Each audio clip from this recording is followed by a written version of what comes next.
All right. So it's 2:35 on November 27th. So yeah, we are still a little bit ahead, which is perfectly fine. I got some extra stuff, extra material that we can cover.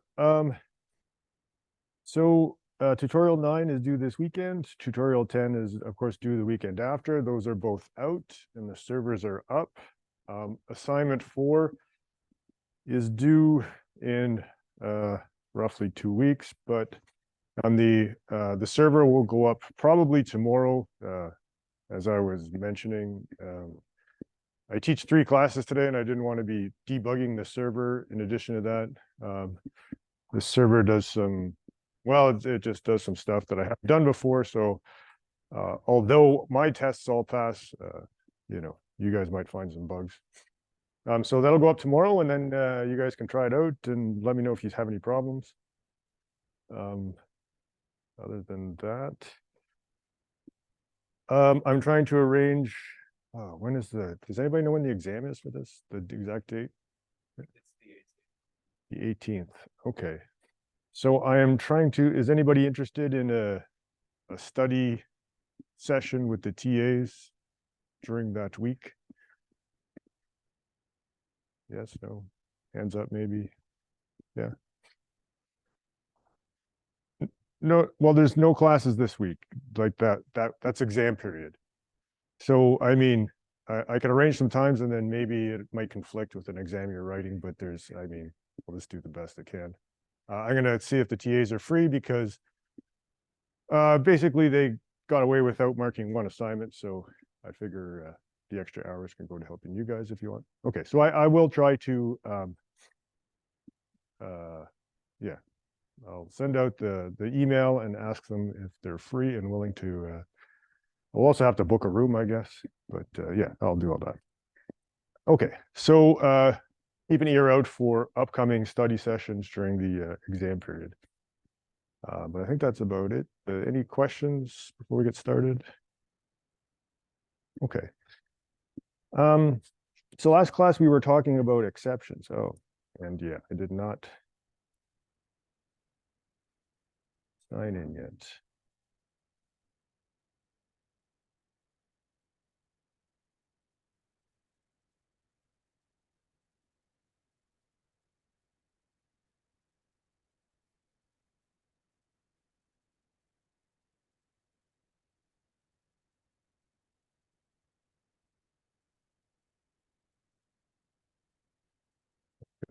Um,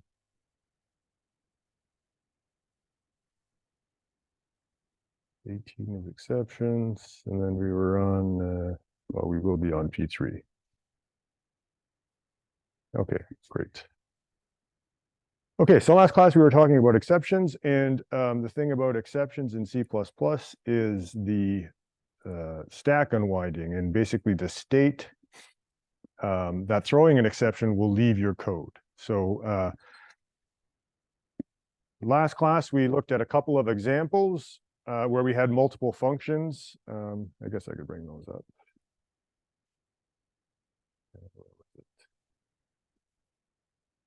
So yeah, we had func1, func2, func3, and these functions execute some code. Basically, they print out some stuff to the standard output. And then what we noticed is that if we throw an exception, that a bunch of that code gets skipped. All right, so control transfers to this catch block, and then we handle the error and, well, and whatever. So the problem is all that code that's left unexecuted, which is a big problem especially in C++, where we do things like manage our own memory. Not so big a deal in other languages, although still there, you might have open files and things like that, right? Maybe you didn't save state. That could be bad as well. So other languages handle that with a finally clause, right? In Java, I don't think. In Java, you have a finally, which means that whatever happens, that finally will execute, so you can clean up resources if something goes wrong. In C++, we don't have that, so we have to be a little more forward thinking. So yeah, try catch block. A nice thing about it is it separates error handling from, error checking and error reporting. Although here they're all sort of lumped together in this try catch block. It is possible for these things to happen in, somewhere up the function call stack. So not directly here, but somewhere that was called from inside the try block. And then, eventually I got to at some point. So when so if we look at sort of the, what happens, we had a function call from main, we called F1, function func1, and then from func1 we called func2, and from func2 we called func3. And if you imagine the function call stack, it looks like this. And then from here I throw an error, and now the compiler starts to look for somewhere to handle it. So it looks for a catch block where the catch type matches the particular type of that error.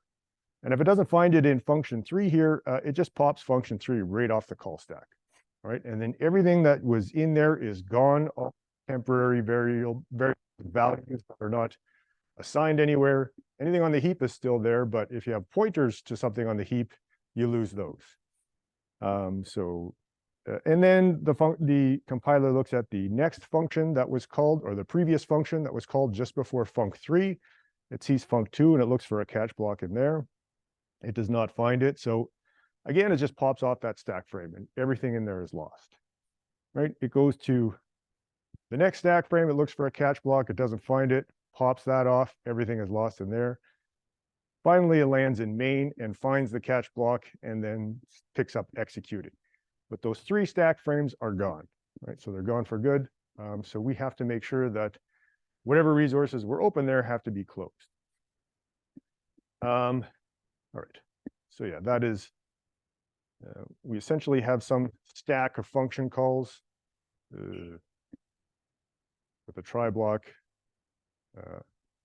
At the bottom might be a better way to put it, but regardless.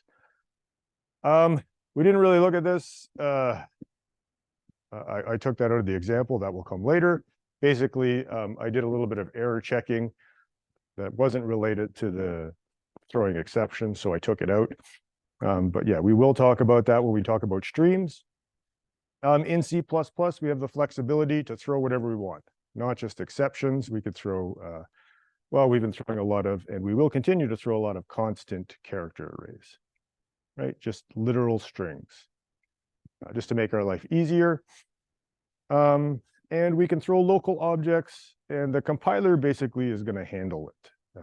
So typically when we exit from a function and if we return a local object, by reference, the compiler is going to be mad at us. But if we throw a local object, well, the compiler sort of reserves memory for it. So when we pop the stack frame off, this exception will still exist. All right. And then, yeah. And then after we land in the catch block, after throwing an error, processing continues. And it's up to us. We can call, we can make sure it crashes. Yeah. So try, throw, catch blocks. The try is a block of potentially dangerous code, right? Basically, something might go wrong here and we want to handle it. And it might not be directly there. It could be, somewhere up the function call stack. Throw, we've detected an error state, and now we want somebody to handle it. We're not going to handle it directly where we found it, but we're going to hope somebody somewhere knows how to handle this error. So we're just going to throw it. That's the buck. So this could be, yeah, we just talked about that. If we throw something and there is no no try catch block somewhere up the call stack, the program just terminates. And the catch is the block that deals with the problems. We catch the exception. Of course, we have to catch, it still has to match the type, although there is sort of a catch-all, which we will see in a second. It looks like this. So this handles the error, and it's always immediately following a try block, sort of like if else, right? So those two things, try and catch, are always together, but of course, where we throw could be anywhere, sort of.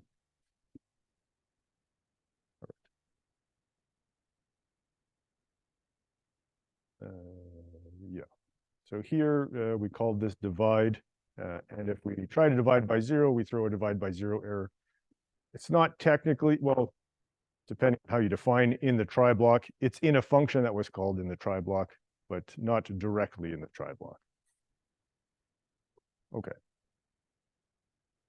All right. So why is it a good sort of setup? Well, it's nice. It's sort of elegant to, it's an elegant way to handle exceptions, right? But expensive. So we don't really want to do it if we don't have to. And it can leave your program in some weird state where the variables are not what they're supposed to be. But yeah, technically this is sort of nice looking code. Separates error reporting and error handling. And that is good because I might be writing classes that are used by somebody else, right? So how do I handle, well, I notice something goes wrong and I can't fix it, but what do I do at that point? Well, if somebody's using my code as a library, then they should figure out what to do in this case. So I just throw an exception. I signal that something went wrong, but I do not determine how to handle it, right? For instance, maybe I try to print to the C out or the C error, but maybe there's no console to print to. And this will not get picked up by anything and no one will notice that something went wrong. But an exception, on the other hand, gets picked up or things crash. So somebody's going to notice something, right? So if your code is a library for some other app, this is often an elegant way to handle problems that you don't necessarily know how to handle. Like, you know, some hardware goes down. Okay, yeah. And this is basically an example of the stack frames that I talked about earlier, right? We, yes, our original function calls this middle function. So this goes piled on the function call stack. This function calls the divide function, which is piled on the function call stack.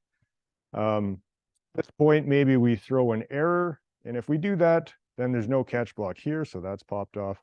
There's no catch block here. So that's popped off. But we do land back the catch block here. Okay, so let's take another look at some of the issues with exception handling in C++. Okay, so I have a very simple function. I ask the user to enter a name, but I do it through another function called enter name. So this function will initialize a string, ask for a name. The user it'll read that, whatever the user types, into that string. And then I'm going to try this check name function where something potentially dangerous can happen. We'll leave it blank for now. So if there's an error, we'll catch it here and return and then afterwards we pick up here, we return the name. So right now, check name doesn't do anything, right? So any name I enter will be valid, it'll be returned. So let's see what how the flow of control goes. All right. How many arguments? Oh yes, I think I messed up somewhere over here.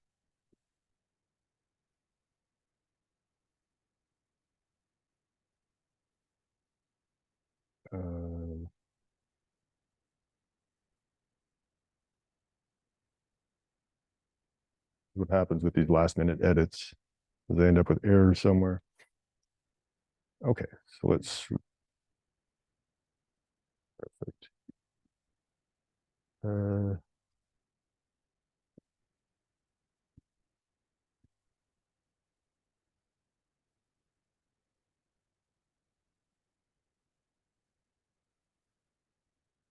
Try that one more time.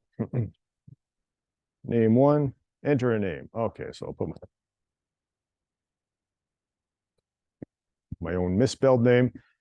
So it calls for enter name. Enter name does something. It returns a string. This string is put into some name. I print out some name and return 0, right? So what enter name does is, of course, ask the user. But so far, so good. Everything works. Okay, so let's throw an error here. So let's say if name equals Timmy, then we will, throw Timmy has been kidnapped. Giant squid.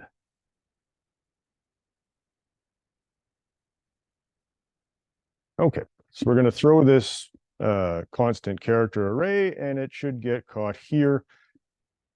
So we put this check name function in a try block. So when we throw this, it'll get caught here, and then yeah, well, let's see what happens. So if I put my name, still everything works same way as before. If I try Timmy, Timmy has been kidnapped by a giant squid. So you'll notice that these two things happened before when there was not an error thrown, and now those same two things happened, except I injected this little error message in between.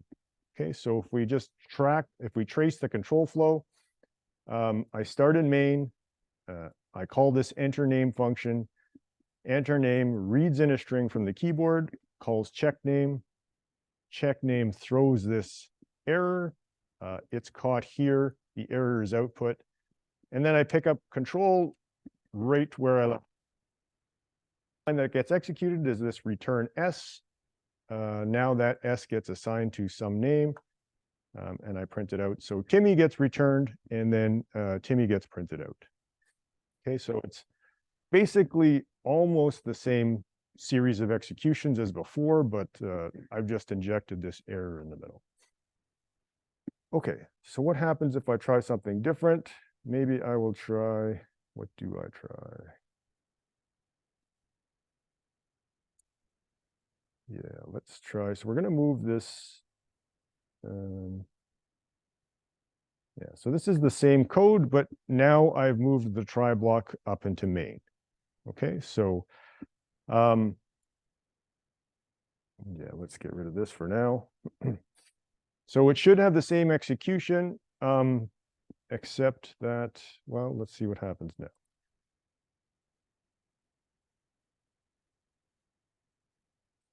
Enter a name. My name is fine. Timmy's been kidnapped by a giant squid. And now the name that's output is abracadabra. Okay. So what happened here is that, well, in this case, I initialized the string to abracadabra so I could see what was going to happen. I call this function enter name. Enter name calls check name. Check name throws this error. Since I didn't catch it here, this return S doesn't get executed, so I never return a string from this function. No string value gets assigned to some name. I'm caught in this catch block. I print out the error, and then we print out some name which still has abracadabra because this assignment operator did not execute. Okay, so is that right or wrong, good or bad? None of the above. I mean, it's just whatever your use case is, whatever you need to have happen. You just need to be aware that, right, if I throw an error from here, this is not going to get executed. Anyway, questions? Okay. I think this is more of the same. Yeah, right. Okay, so yeah. Depending on where I put the try catch block, that's going to change the functionality of my program when that error is thrown, right? If I put it back up in main, then I'm going to skip this return statement. If I put it back in the calling function, or sort of the intermediate function, then the return gets executed. So yeah. So whenever you make try catch blocks, you should sort of note how the control flow is interrupted and what possible repercussions are going to be. Oh yeah, so this is the next two examples. Oh, yes. So I was supposed to do those earlier, that's fine. I just, when I made the slides, I made them too long, so there's this message that's completely off the screen. All right, so let's do the next two examples.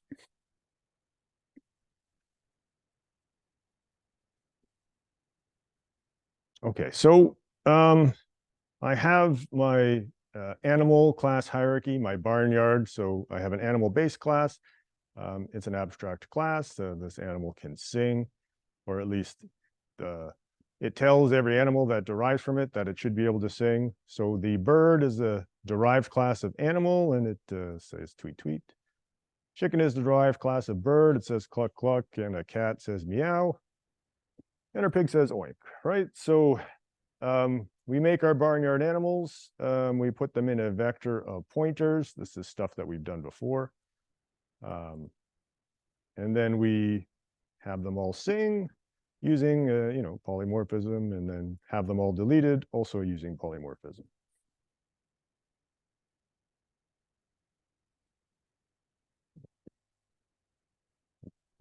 That would not let me execute that. Okay, so the barnyard harmony, everybody's happy. The chicken says cluck, cluck. The pig says oink. Okay, so let's see, well, what happens if pigs can't sing? So instead of saying oink, my pig is going to go a pigs can't sing exception or message. Okay, so now this is a potentially dangerous piece of code. So what I'm going to do is I'm going to put a try block around.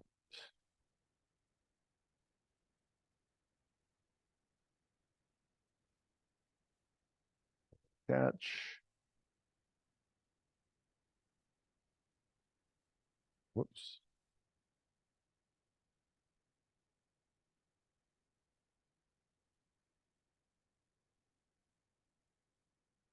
And we'll simply print out the error.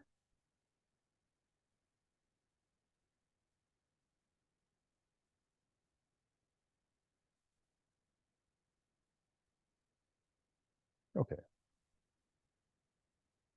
Okay, so now pigs can't sing, but I've, protected my code. I've surrounded that try catch block, or I've surrounded that loop with a try catch block. So now what happens? Barnyard harmony. The little red hen says cluck, cluck. The little red hen is first on my vector, and then the pig is second. So when this executes, the pig throws an exception in the sing function. It is caught here, and then we pick up where we left off, right? So we exit that for loop, and now the rest of the animals don't sing because the pig was not able to sing. Okay, so that's fine. There's nothing wrong with that again, but we did end up skipping a whole bunch of code. So let's try it another way. Let's try it. Let's try it so that everybody gets a chance to sing. And if there's an error state, we just report it. What I'm going to do is I'm going to put this for loop around the try catch instead of vice versa. Did I do that correctly?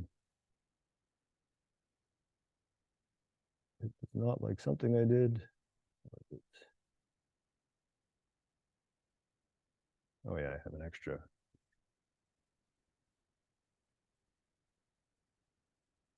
Okay, so I mean, it's not the greatest set of indentation, but yeah. So I've reversed it now so that the try catch block is completely contained in the for loop, right? Instead of the for loop being completely contained in the try catch block.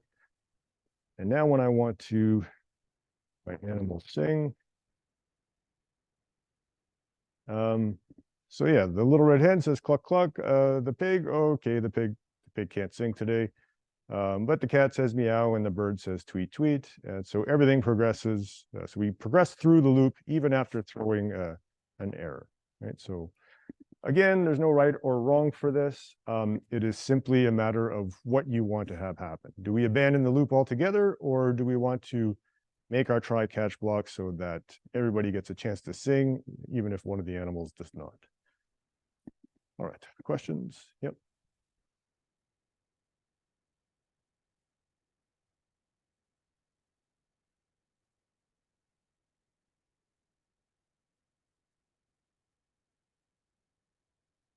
Yeah. Yeah.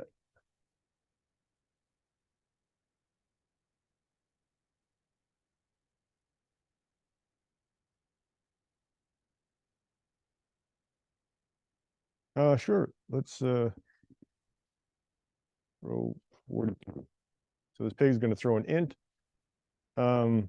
catch a constant character array. So, I mean, let's see what happens here.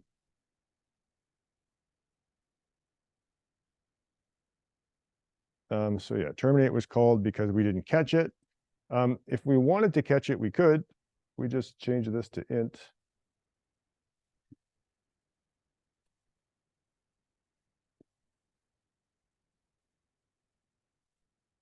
And then when the pig comes out, the pig, I guess, is counting or doing math or something.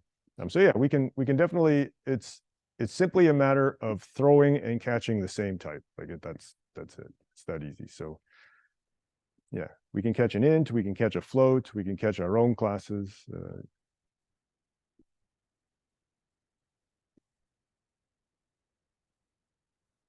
Right. Well, that's,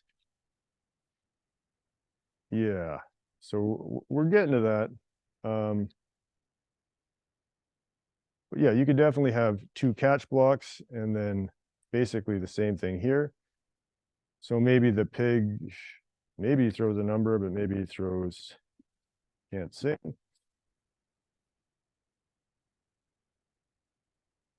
Oops.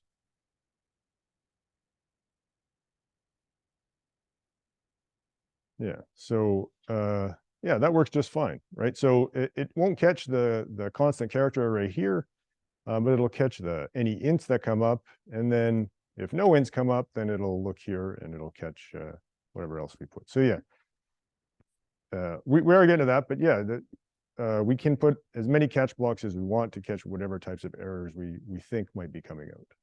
So, yeah. Other questions? Okay. All right. So again, neither of these are right or wrong, but just a matter of what you want to do with your program. Okay. So yeah, multiple catch blocks. Well, look at that. So we're going to look at this in a little more detail. So a throw statement has one parameter, and the compiler looks for a catch block with a matching parameter, right? Somewhere within the try. But we can put multiple catch parameters. We use a catch all. Yeah, all right. Well, let's just take a look at that example.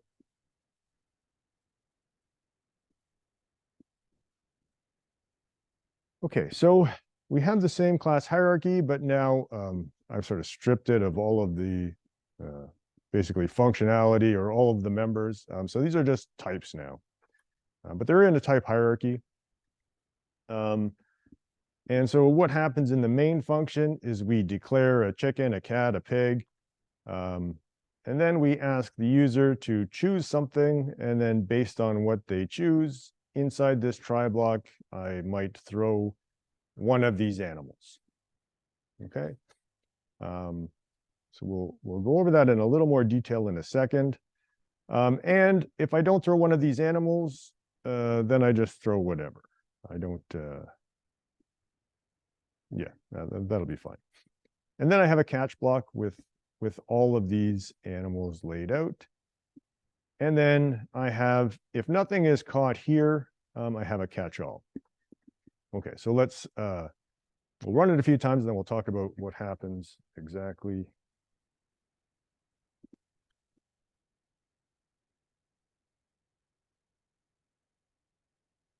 Oh yeah, that's all I need.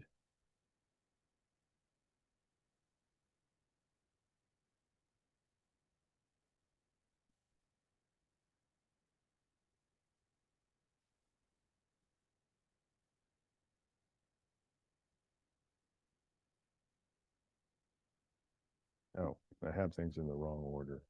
1 second. Bird, chicken.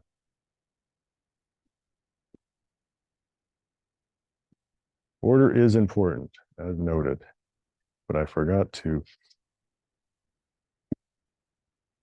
undo some stuff. Okay.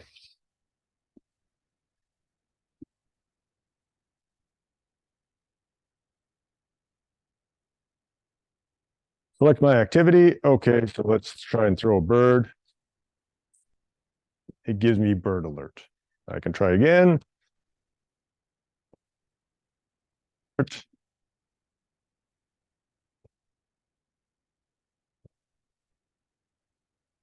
Walrus, it doesn't recognize, but it gets caught by the catch-all.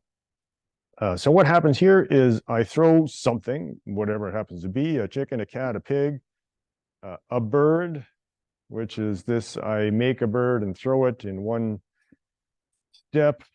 So you do actually need, so the reason this is there is because you do actually need the parentheses here, right? So when I, declare a chicken or a cat or a pig, if there's no arguments, I can leave the parentheses off.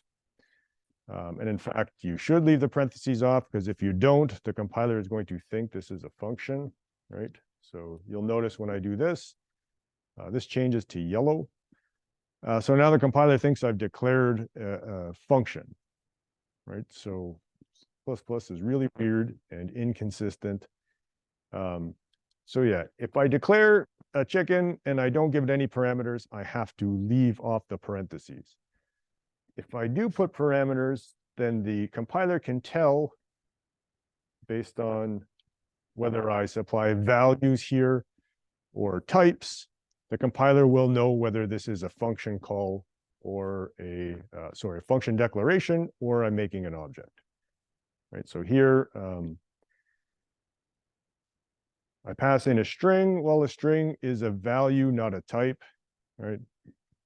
So the compiler can deduce that this is actually a chicken object and not a function call called red. Anyway, there's no end to these little details. And of course, you can't throw a type. So here you got to tell it, well, the parentheses, I want you to make a bird and throw it in the same step, basically. And if I do this, then it thinks that you're throwing a type and it's going to complain, right? Type name is not allowed. All right, so that's just one of the dozens and hundreds of little idiosyncrasies of C++. But all right, so what happened when we ran this code? Well, we entered something. Let's say we entered red hen, or we entered chicken. It says throw red hen. So then it goes down to the catch block, and it says, was a chicken thrown? Are we catching a chicken? And of course, the answer is yes. And so it printed out chicken alert. If I put in bird, it threw a bird. It came down here and said, is it a chicken? Chicken is a bird, but a bird is not a chicken. So it said, no, bird is not a chicken. A bird is a bird, so I can stop here. When I threw walrus, it threw whatever, or when I asked for a walrus, it threw whatever. It said, is that a chicken? No, I mean, it's a constant character array. Is this a bird? No. Is this a cat? No. Is it a pig? No. Well, this will catch everything. Okay, so this is the catch-all. The only downside of this catch-all is, of course, I can't, if this was some sort of error, now I can't print out what the error is. I can't use it in here, right? Because I don't know what it is. The compiler can't do any type checking.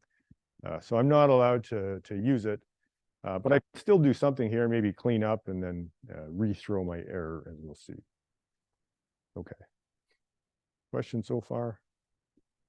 Okay, so then the one little wrinkle in this is, of course, order is important, especially with class hierarchies, because if I do this, now what's going to happen? So what happens if I throw a chicken? What do I get? Right, so the compiler looks at each of these, right? When I throw something, it starts in the first catch block and says, is this a match? Yes or no. So if I throw a chicken, is it going to match here? Right, so my chicken is actually a bird.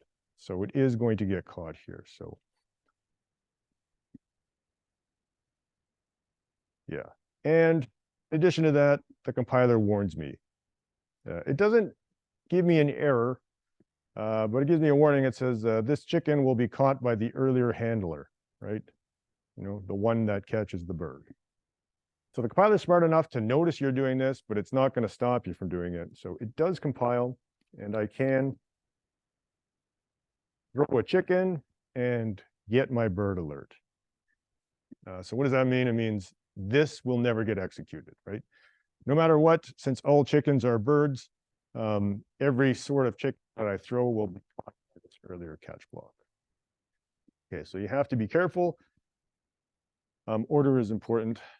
And, although I didn't ask you to do any exceptions on the assignments, this makes a great final exam question, right?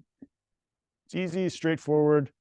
You should know it and be able to deduce something like this on an exam in a short period of time. Demonstrates understanding. It's a good question. Okay.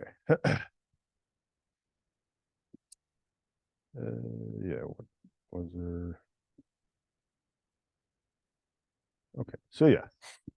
Catch block, we have a catch-all, and the order is important. So, for example, if we had a vehicle class, and a car and an aircraft and a boat, and then a Mazda, which is of type car. If I do something like this and throw a car, well, this multiple catch blocks, the order matters, and this is really a terrible order, right? Because any of these that I might throw, a car, an aircraft, a boat, or a Mazda, is going to get caught by this vehicle, because they're all vehicles. So none of these would get executed. However, if I took that out, well, now it's in a good order, because if I throw a car, well, it's going to say, well, a car is not an aircraft, a car is not a boat, a car is not a Mazda either. A Mazda is a car, but that only goes one way, so it's going to get caught where it should in this car catch block. And the same is true for everything else here. So the order of the catch blocks matters. We should do derived classes first, base classes sort of lower down, and a catch-all at the end if you want. Okay. So the other thing we can do, so this is, yeah. So again, we're going to come back. That was sort of a little aside, multiple catch blocks. Now we want to basically make sure that we can clean up anything in our functions that are getting popped off the function call stack. We want to make sure that all of the memory there and what have you is cleaned up. So what we can do is we can catch exceptions and rethrow them, right? So here I have, I call this middle function inside of a try block. In my middle function, I also have a try block, right? Because maybe I have some stuff I want to clean up, and I know I have to call this divide, and this divide this function is not particularly safe. Some error might come back. But if an error comes back, I'm going to catch it, and then I'm going to handle it, and then maybe I'm going to rethrow it, or even throw something different. Okay, so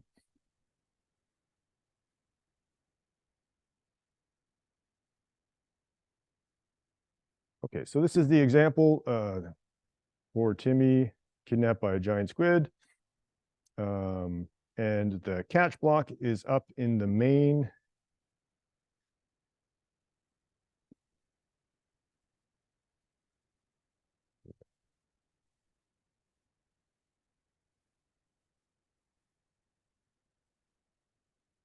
Oh, what did I do here? This. We'll get to that in a minute.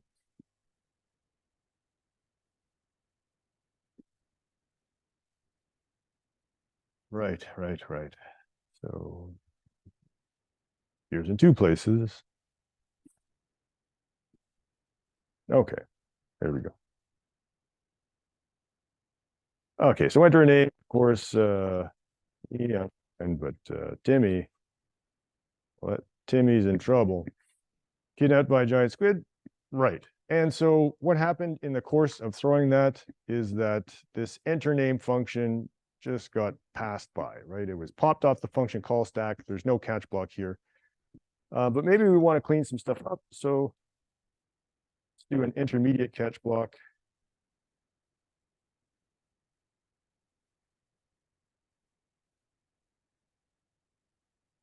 error.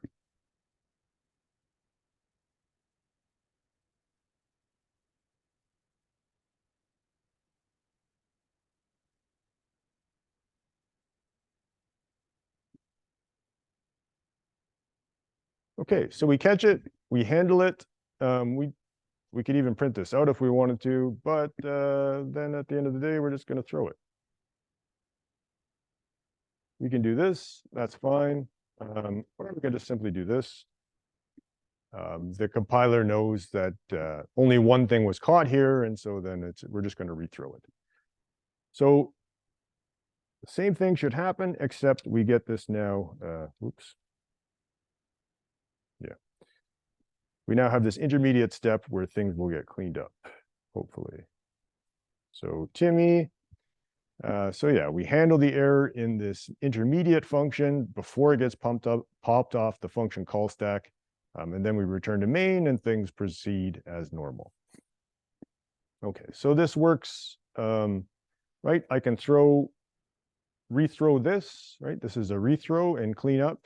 Of course, if I'm just rethrowing it, then maybe I want to catch all. Maybe I don't quite know what kind of errors might be coming back, and maybe I don't really care, as long as I get a chance to clean up my mess before I get popped off the function call stack.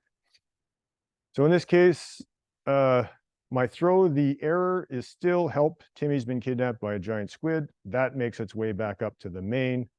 But in the intermediate, I catch whatever. I happen to catch that error, but there's no way I could print it out here. I just rethrow it without knowing what it is at all. I just do my cleanup and then go.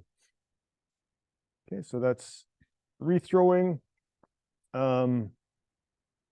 Any questions? No. All right. I can also throw some.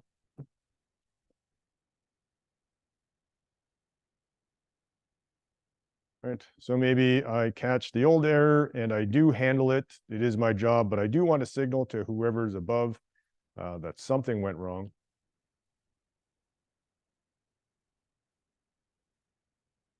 So yeah, Timmy. Now in my main function, I catch the new error type instead of the Timmy's been kidnapped by a giant squid error type. Yeah, so you have that sort of flexibility here. But yeah, I think that's pretty straightforward. Catch rethrow. Okay. There is this throws declaration that are deprecated. Right, so this it was only deprecated a couple of years ago. So this is, or at least in the version of C++ that we're using. There is one version that does work. So it used to be you could say that this function might throw an int or an exception. And then if you throw anything else, it just crashed. Or you can put no declaration and then it can throw anything. Or you can put an empty throw and then it throws nothing. So out of these, this is the only one that still works, right? So I can say, if I go back here, I can say, I can put an empty throw and also up here, yes.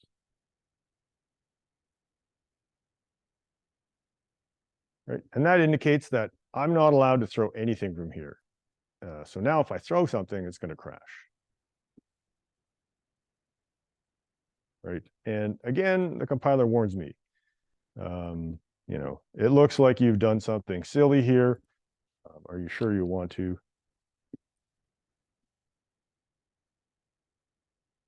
Right, so I call Timmy. Timmy throws this error. I'm not allowed to throw an error, so I get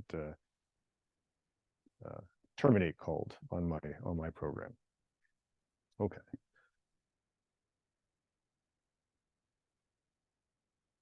So finally, that brings us to stack unwinding and how do we handle it? Well, we've seen one way to handle it, right? The catch and rethrow. And so we're going to look at some other strategies. So stack unwinding is when an exception is thrown and the call stack is popped off down to the catch block, right? And this is the source of a lot of our headaches because the normal return struct is bypassed. and I can have problems. So local variables are destroyed, but return values may never be returned. Memory might not be deallocated. Can cause an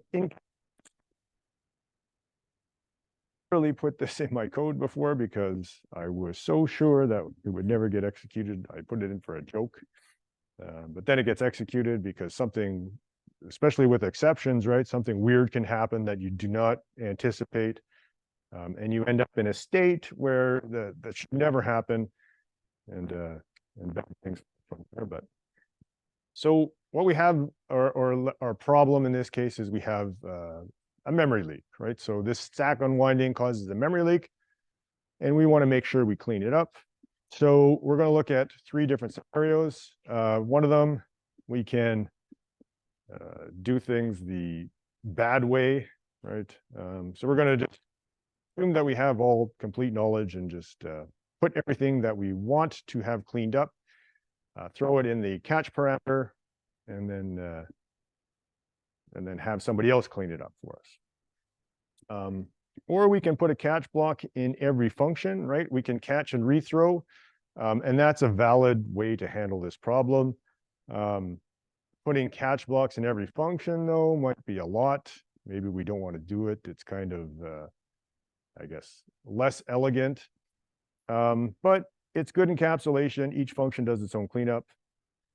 And the last way to handle it is this: make everything an object, a statically allocated object, and tie the life of these memory leaks to this object.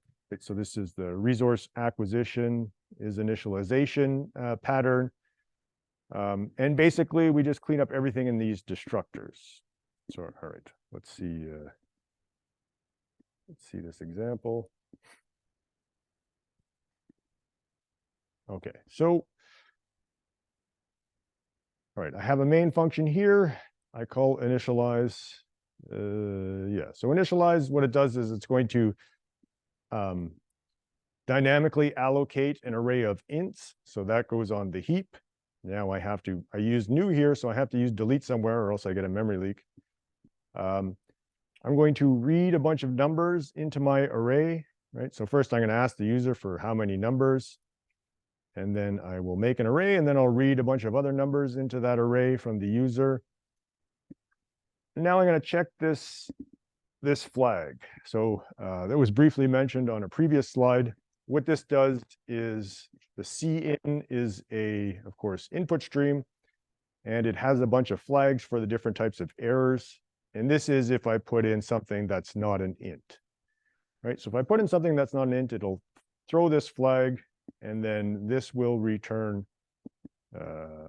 cin.good will return false because an error happened. So if, not cin good will return true.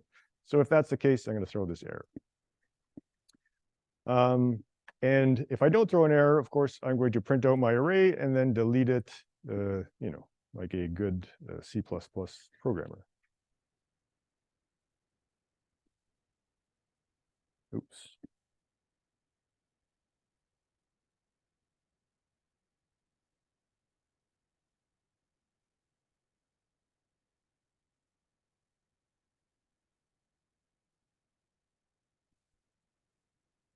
Oh, yeah. Oh. EC, I see.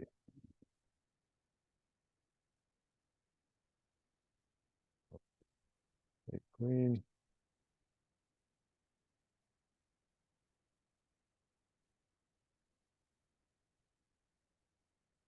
Okay, so I went to numbers 1, 2, 3, and then it said you entered 1, 2, 3. So it made an array of size 3.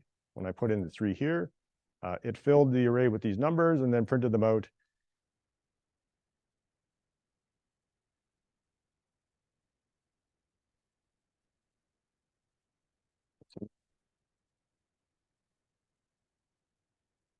And then no memory leaks are here. Okay, great.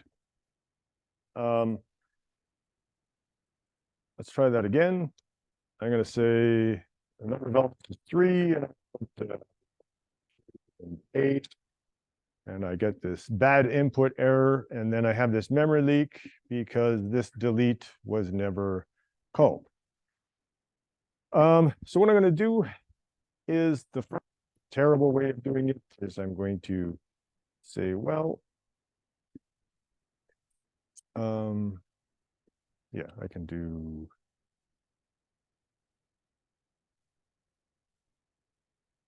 this. Okay, so I'm going to change the, so this is my class error. I'm going to change this to be a pointer to an int, which can also point, of course, to an int array. And then when I'm here, I'm going to, yeah, this should be to delete.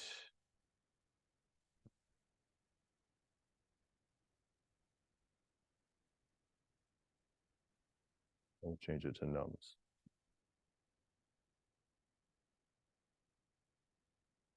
Okay, so when I make my error now, I'm going to pass in this array that is causing me problems and make sure I delete it correctly because it is an array.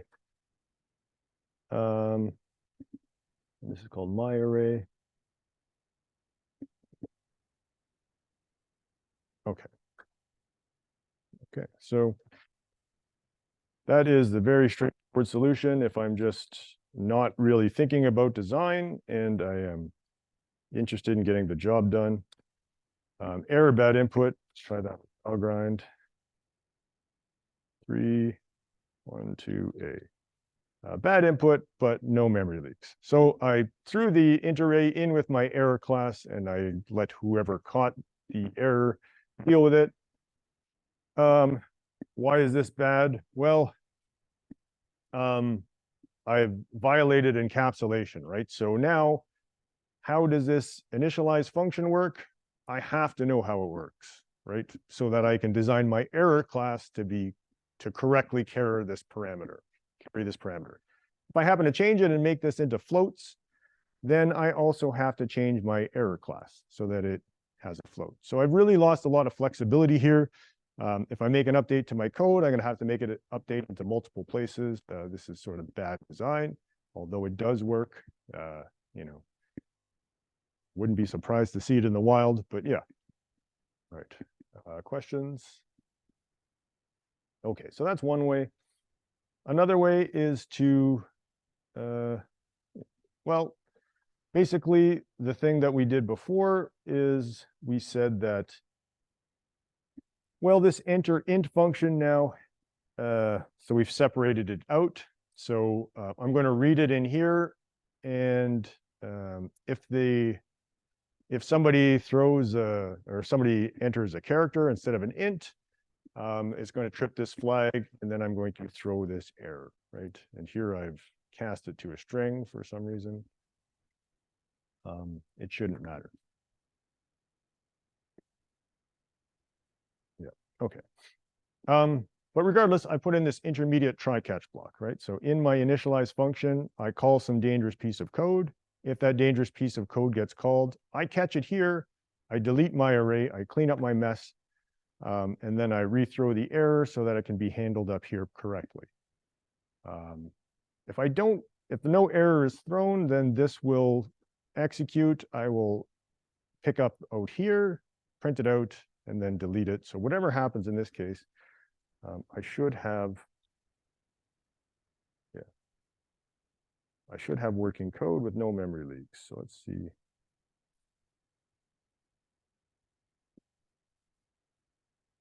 Enter the number of elements, 3. If I enter 1 and A,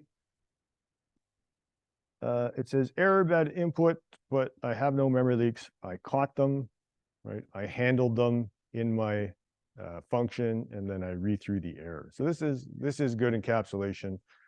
Yeah, this is a good way to do it.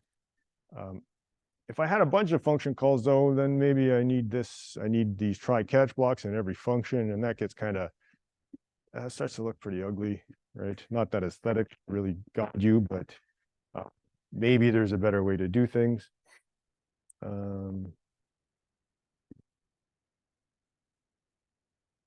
Questions?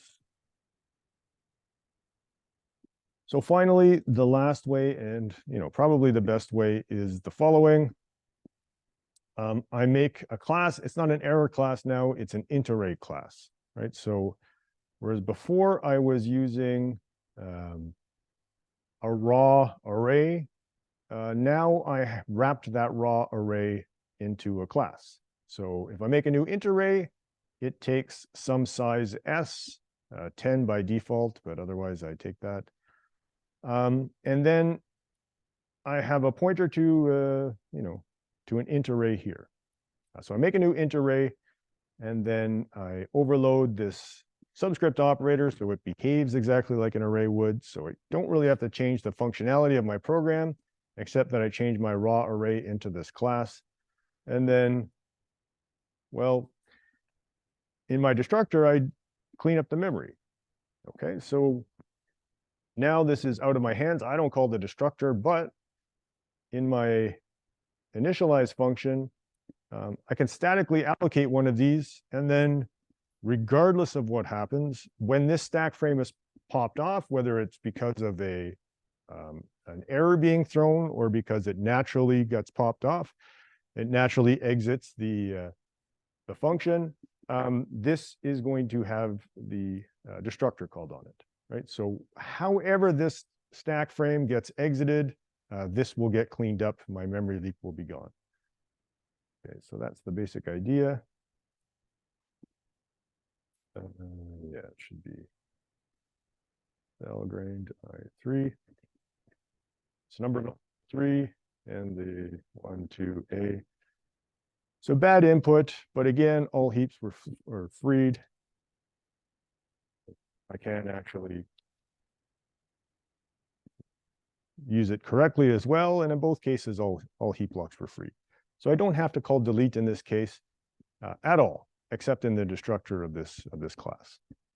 And this is arguably the best way, but of course, best always depends on your context, right? So sometimes this would be very, very good, and other times there might be a problem. But yeah, questions? Okay. That's about it for exceptions. All right. So in case you needed a reminder when you're studying, yeah, the first example, we just shoved the memory to be deallocated into our error object and had somebody else clean it up. In the second, yeah, the destructor deletes. That's not true. We delete the array by catching it, with an intermediate try catch block. And then the third one, the array is an object which destroys itself. There's a little bit of the code if you want a reminder, although it might be a little hard to follow. Okay. So we've got about half an hour left. So I do want to, so one of the questions we ask on assignment 4 is to use files and streams. So this is a short little topic, so I will cover it now. And it's kind of neat because, well, basically everything in C++, or a lot of things in C++ are defined as streams. And this is, I mean, it's sort of natural because a computer basically looks at streams of data, right? And they might come from the internet, it might come from a file, it might come from your keyboard. But wherever it comes from, it's basically just a bunch of bytes in a row that we want to process somehow. So is this blurred? All right, so we're going to talk about streams in general, and then we will talk about files, and then we will look at these error state flags a little bit. Probably not so much the last one. We will definitely, okay, we'll definitely look at streams and files.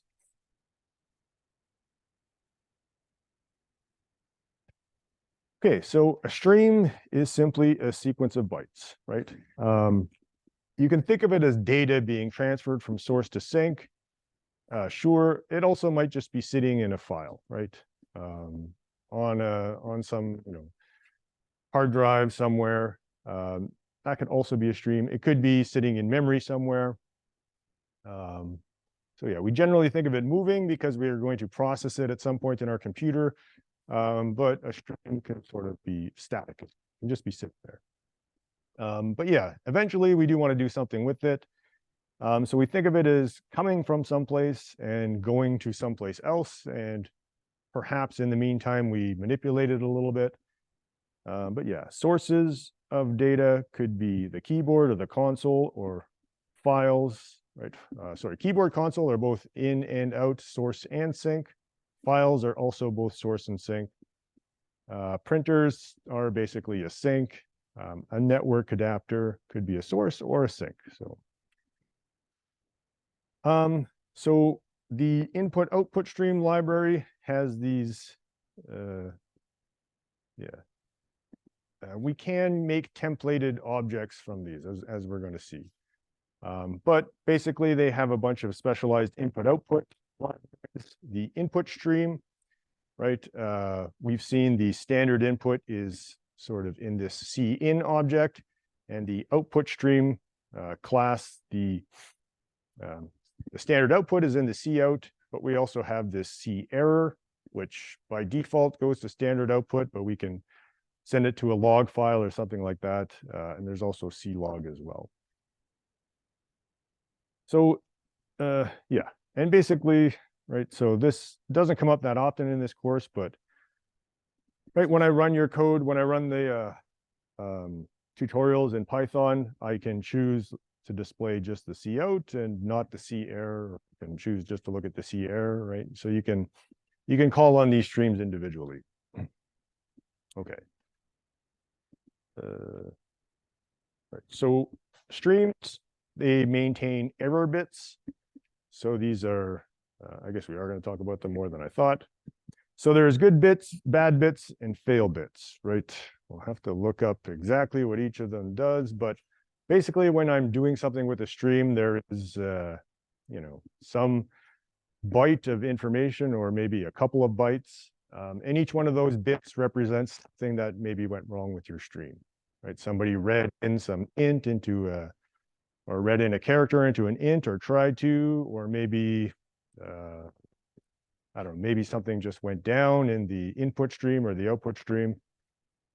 So they give you a bunch of member functions so that you can test these bits, as we're going to see, and we kind of did, right? So cin.good, this gets tripped. This is going to be true if everything I read matches the type that I'm reading into, and gets tripped to false otherwise. And if it gets tripped to false, actually it stays that way until we reset it, as we're going to see.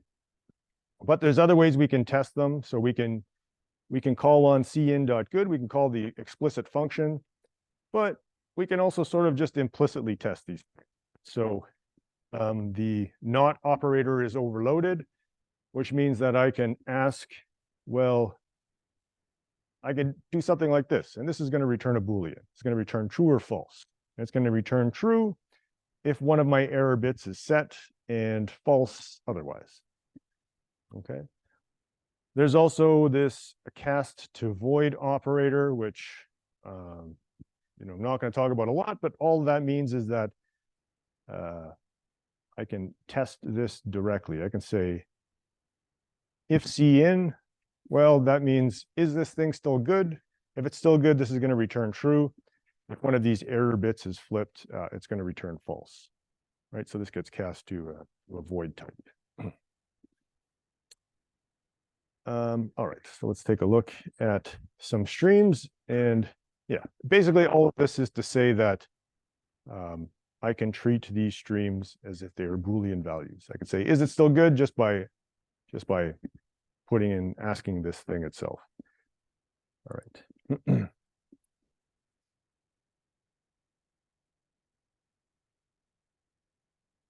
Okay, so we're going to look at a bunch of different ways that we can get things off of a stream.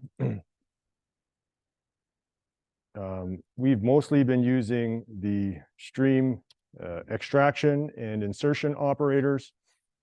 So that's the first one we'll look at. And we will look at this idea. So this test extraction operator, we have two strings and a number. And so we ask the user to enter two strings and a number. And then this, if you recall, this is the stream extraction operator, and it returns, it enables cascading, right? So every one of these calls returns the cin object again. So this gets executed and then cin gets returned, and then this gets executed and then cin gets returned, and then this gets executed and then cin gets returned, and then it gets tested to see if it's still good, right? So it gets returned and that final cin gets passed to this while loop. The while loop takes a Boolean expression, so this is going to return true or false and either keep looping or exit. And basically it's going to keep looping until we put in something that doesn't belong. Now the strings will take anything, but the number, if we give it a character, then it's going to flip that cin bit and we should exit this while loop. Okay. And then we have a little test here. If it's good, we say all is well, and otherwise we say, well, something went wrong. So 20.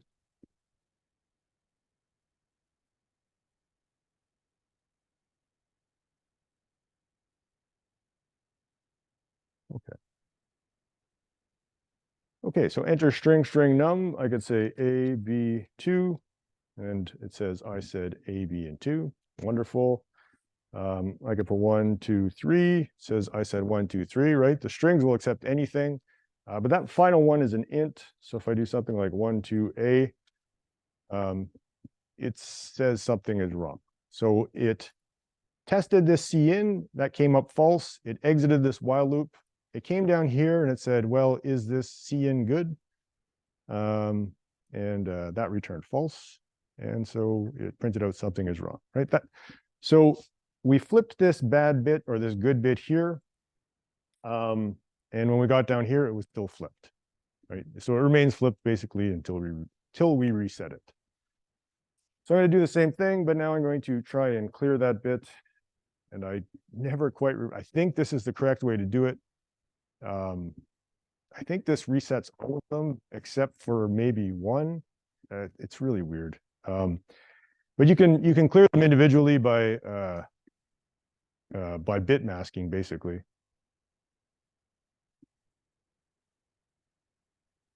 So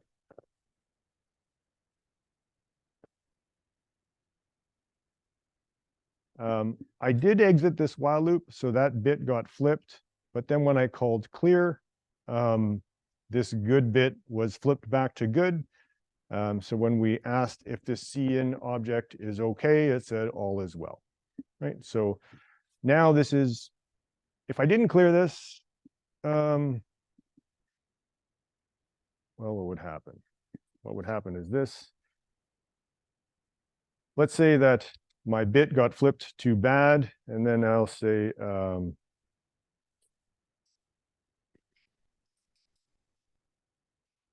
cin, we're going to read into a num, so we'll say cin. Let's set num equal to 0, and maybe we want the user to enter some number other than 0. So I'll say while num is equal to 0, I'm going to say, please enter a number other than 0.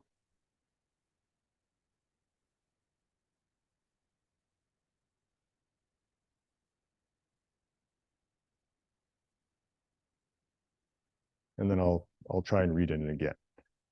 Okay, so this is, again, my good bit got flipped here, and then I'm going to, 0. And then I'm going to attempt to use my cin object.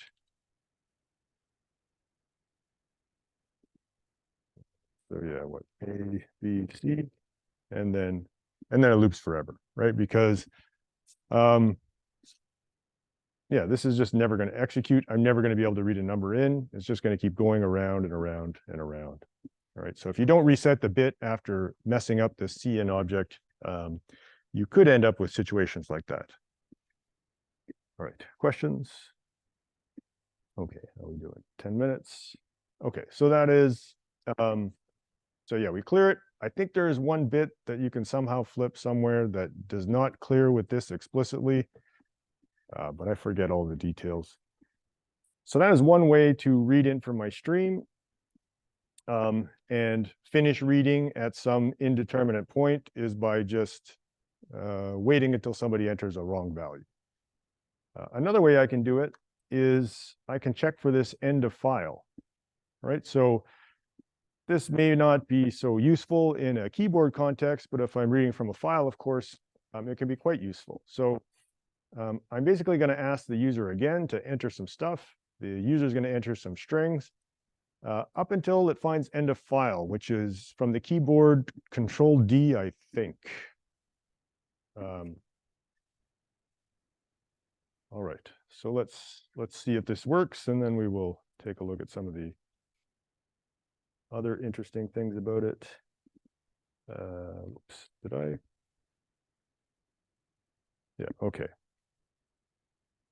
You said hello, hi, how are you? Yeah. And then, so I'm going to keep looping until I hit Control D, and when I hit Control D, it says all done.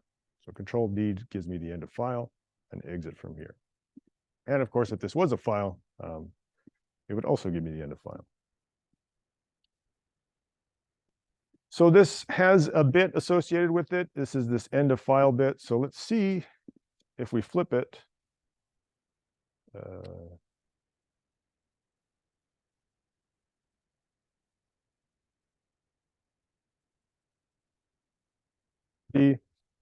It's still the end of file. So once we find an end of file bit, it stays found, right? So this bit stays flipped again until we manually clear it.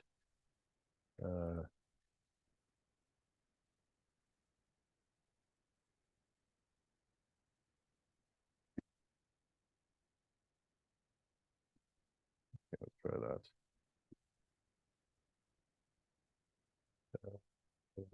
A, B, C, and Control D.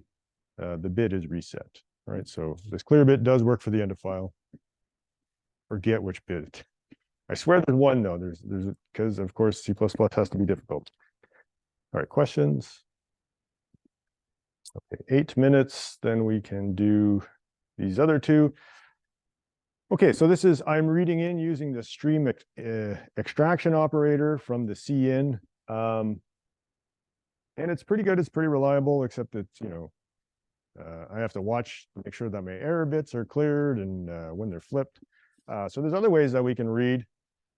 The other problem with this is you may have noticed if I put spaces in between my words, it treats them as separate inputs, right? So back here, when I said A, B, C, D, it looped basically 4 times until it took everything off of the buffer.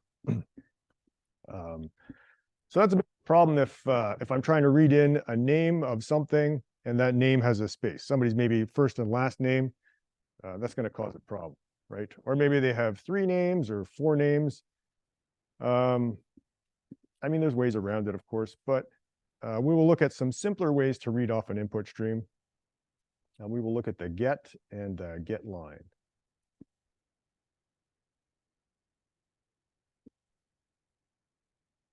And then I guess we will get to files Wednesday, which should be fine. So test get, we're going to read 1 character at a time, right? So this cin, basically there's an input buffer. Until I hit enter, it's going to keep reading my keys. Once I hit enter, all of that stuff gets put into cin, and then I can sort of I can decide what from there. I can read it in at my leisure without being interrupted by the spaces, basically. So I'm going to read it 1 character at a time until I hit this new line character. And I'm just going to append each character to the string. And then after, I'm going to say, you said blah. And it should not.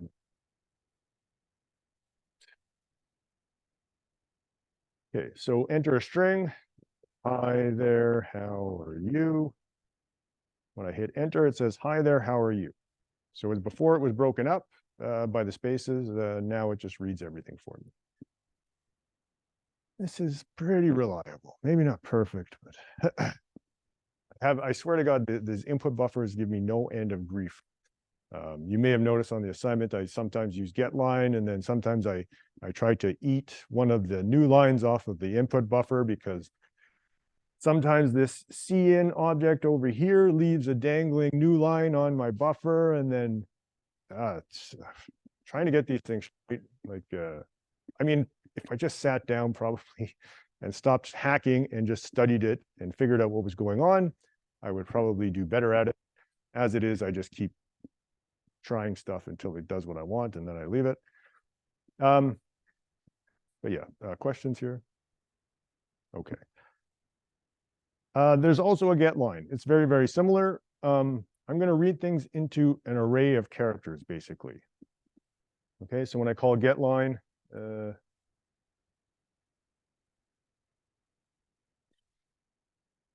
I'm looking at these get line. Yeah. So I think, yeah, let's start with this. I believe I'm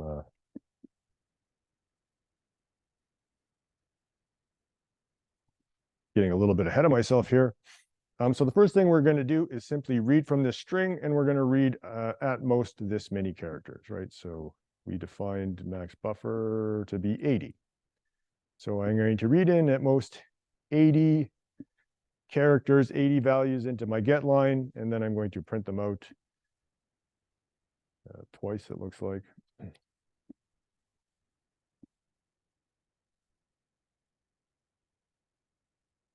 Right, so enter a string, hi there, how are you? And you said, hi there, how are you? Which is great. Because again, it's not broken up by the spaces, and I can read the entire line. I don't have to go over the individual ones. I am not sure. String S.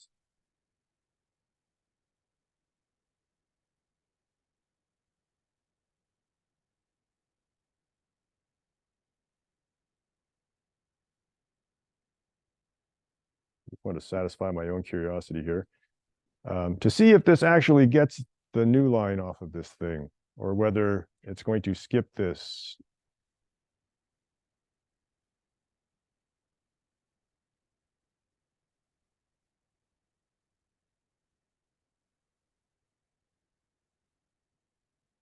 Okay, enter a string. Hi there, how are you? Sure, perfect. Wait, what? Oh, sorry, I'm testing the wrong. Well, okay.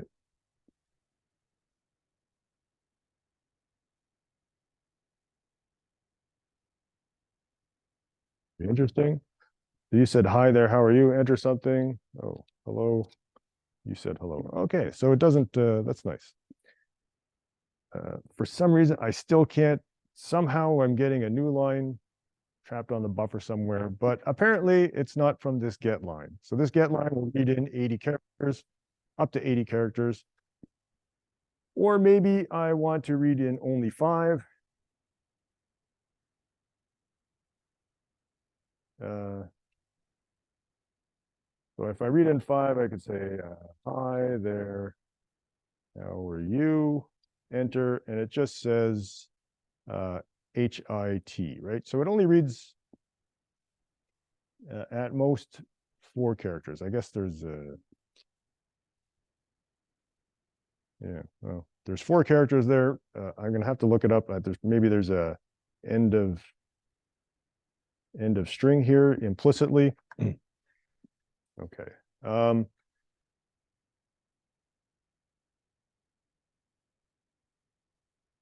So that is, I can limit how much I read in, and I can also read in until I get to a particular delimiter that I choose. So I can call get line and then say, well, read everything in, but then just give me everything up until this star. So let's say, how star are you?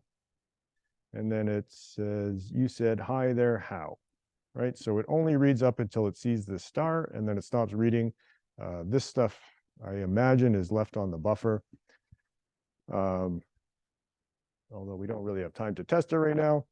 Okay, so the next class, this is basically all the ways we can handle streams. Next class, we're going to see reading and writing to and from a file, and then we will move on to the algorithms, the standard template library.